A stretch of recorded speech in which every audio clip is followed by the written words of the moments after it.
Hello, good morning. This is Coach Arnel from Carmona Estate, Cedar Clubhouse.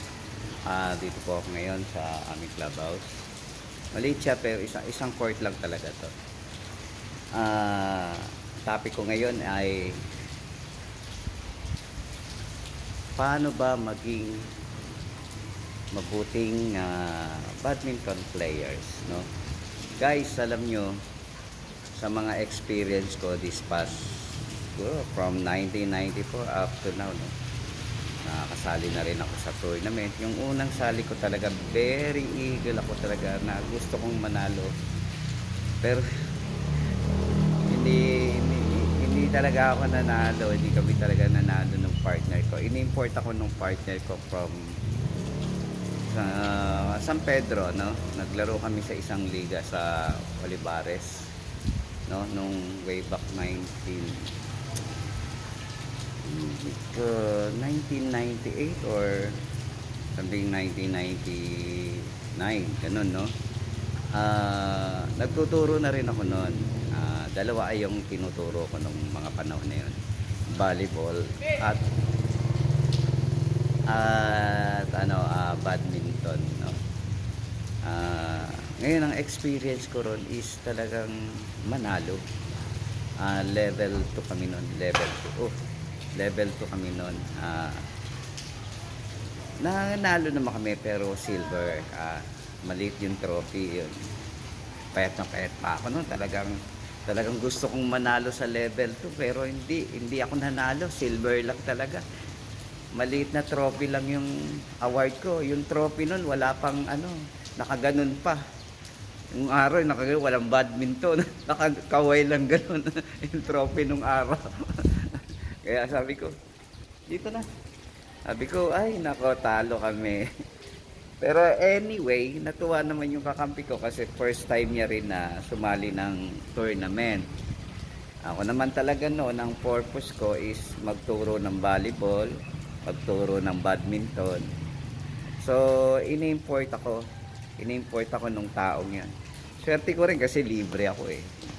Ang problema, nasira yung raketa ko, napalo ng isa. Napalo yung raketa ko. Sabi ko, sayang. Yung panamang paborito kong raketa, yung kulay blue, na galing Malaysia pa yun, no? Sayang. Sayang talaga ako nun. Sabi ko, itong batang to, lumalampas yung raketa sa net. Napalo yung raketa ko talaga. Wasak back. Oh, di ba? Net yan. Tapos, yung nandito yung raketa ko, yung raketa ng kalaban, kakablock niya, ginano niya, tinaga niya. Ay, patay, kawa. Alam niyo kung sino nakapalo? Yung pang tinuturuan ko, kalabang ko. Yung pang tinuturuan ko. Kaya, sabi niya, sorry talaga, coach. I accept naman yun kasi being a player, kailangan wala kang attitude, kailangan intindihin mo rin yung mga nasa paligid mo, yung co-players mo, tapos hindi ka mayabang.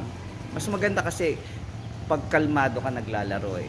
Wala kang eager, o ang iniisip mo lang, doon ko ilalagay yan, sana masiyaan yung kalaban ko sa paglalaro niya sa akin. Ganun lang ang iniisip ko talaga ng mga panahon yun. Kasi nga, very experienced coach ako. Hindi ko na kailangan yung hindi ko kailangan manalo para magyabang. Di ba? Ganun eh. Ganun dapat, di ba? Dapat ang attitude mo, okay lang matalo talaga kung talo ka. At least binigay ko yung best ko. That's ayan ang morning vlog ko sa inyo ngayon, na mga kapopong, mga kabadminton. Grabe, no? Ang dami ko na yatang bine-vlog, pati halaman yata pinapatulang pa. Pero at any rate na o anytime, yon, kalmado lang. Kung maglalaro ka, gusto maging best player, hindi mo kailangan na isagad yung sarili mo. Kasi pag sinasagad mo yung sarili mo, lalo kang napipressure, no? Baka mamaya atakihin ka pata sa puso eh. No, Joke lang ha. God bless sa inyong lahat. Salamat sa inyong pag-like, pag-share. Sana mag-subscribe kayo. Opo, good morning and God bless po sa lahat.